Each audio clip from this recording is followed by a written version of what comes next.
I'm truly humbled to be on stage with the next speaker, so excuse me for appearing a little bit nervous. He's one of the world's most recognized psychologists and global pioneer in understanding emotions and how they're expressed universally across human cultures in facial expressions.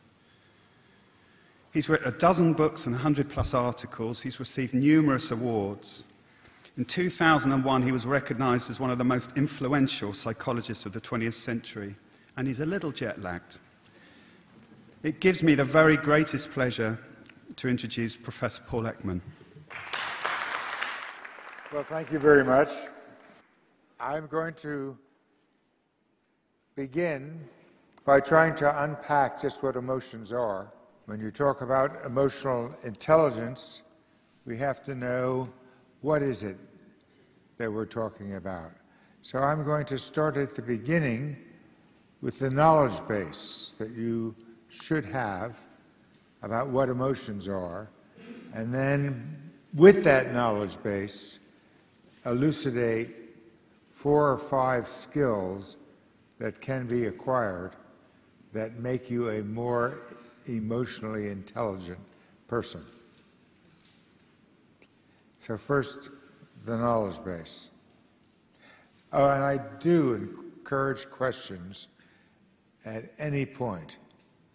Don't hold your questions to the end. You may forget them, and questions are the most fun, because I know everything I'm going to say. But I don't know what kind of a question you're going to raise. So that's how you keep me awake.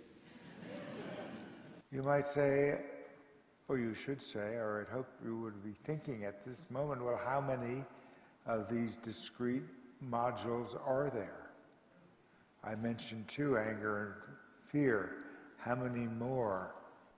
That depends on which scientist you talk to. Somewhere between 6 and 7.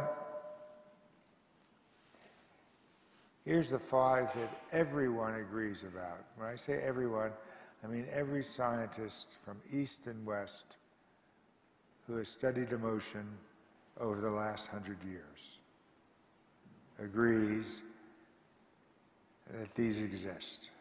It shouldn't be such a big surprise. But where is surprise? Well, it's classified. Scientists disagree, and the reason is that surprise is hedonically neutral. You don't feel good or you don't feel bad. Well, all the other